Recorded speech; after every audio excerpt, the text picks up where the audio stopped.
like to begin by welcoming the Special Envoy Martin Griffiths to the Council for the first time in his new role.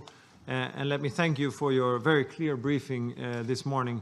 We share your deep concern about the risks for escalation, but we also see the opportunities that you outlined. As you pointed to, the stakes are high in Yemen, whether regards to the humanitarian situation, the regional stability, or the spread of terrorism. And I would like to encourage you to continue to reach out to those strong and clear women that you referred to. It's clear to us that women's active participation in the peace process will be decisive. I also wish to thank Under-Secretary General Lowcock for his briefing today, as well as for his efforts to address the humanitarian situation in Yemen and ensure that it remains high on our and the international community's agenda. I will focus on 2 points in my intervention. Firstly, the political situation and the need to strongly support the resumption of a UN-led political process. And secondly, the humanitarian situation and the need to implement the March presidential statement. First, on the political situation. The appointment of Special Envoy Martin Griffiths offers an opportunity to relaunch the political process in Yemen. It is essential that the Council now unites in giving the Special Envoy our strong support and that we stay focused on making use of this opportunity.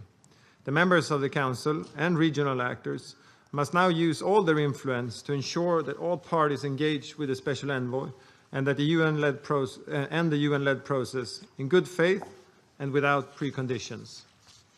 We encourage the parties to now move forward quickly on confidence-building measures, such as those related to Sana'a Airport and the release of prisoners. It also seems clear that the southern question will need to be addressed in these discussions. Mr. Griffin, you have been off to a very good start to your challenging task. We are encouraged by your early visit to Yemen and the region and fully support the efforts to pursue broad consultations with an inclusive approach. Full and unhindered access to all relevant parties in Yemen is critical. Mr. President, now moving to the humanitarian situation.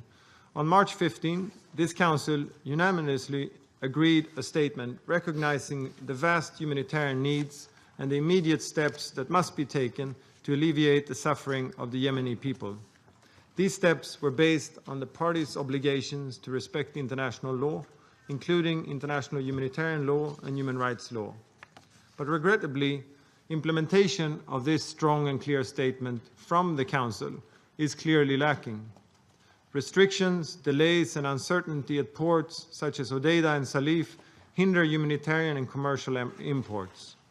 Delays and obstacles to the UNVIM clearance process for vessels continue and have a deterrent effect on private shipping companies.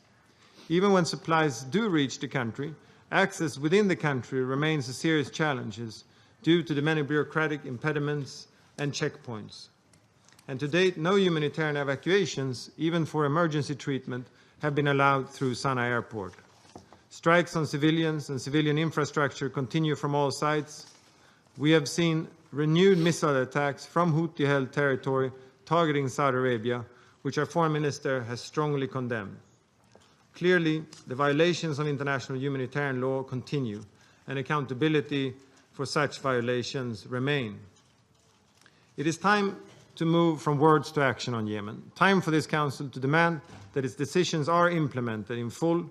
It is time to actively and urgently engage the parties to ensure that the Council's will is heeded.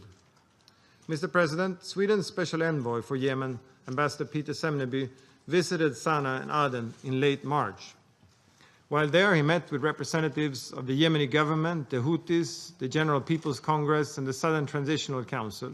He also met with international, regional, and local civil society organizations, as well as internally displaced persons and other victims of the conflict. During his visit, Ambassador urged parties to engage with the UN-led process and to respect international humanitarian law, including protecting civilians and eliminating all obstacles to humanitarian assistance. We can say that the presidential statements provided by this Council is a good basis for such discussions and should be used by all members of this Council. Despite the many and well-known challenges in its meetings, the parties show the same signs of increased willingness to engage in the UN-led process that Mr. Martin referred to earlier today. We must really use this momentum. Mr. President, as one of the co-hosts of the high-level pledging event for Yemen in Geneva on 3rd April, we wish to join USG LOCOC in thanking all those donors who participated, resulting in pledges of over $2 billion to the UN Humanitarian Response Plan. The pledges made by the Kingdom of Saudi Arabia and the United Arab Emirates will contribute significantly to the implementation of the UN Emergency Response Plan. We now call on all donors to make their disbursement as soon as possible. The panel discussion on humanitarian access that formed part of this conference demonstrated with clarity how difficult it is for UN agencies and other humanitarian actors to operate in Yemen. And it is clear that without addressing this fundamental issue, the funds raised will not be able to reach those in need as effectively as they should. Mr. President, in conclusion, the presidential statement by this Council on 15 March was our strongest yet on the humanitarian situation in Yemen. It reflected the urgency on the ground, but over 1 month later, this urgency remains. We must make every effort to ensure implementation, while at the same time supporting the Special Envoy. The desperate situation in Yemen demands greater attention by the international community, and this Council should further step up its efforts in the coming weeks and months to provide united support. I thank you.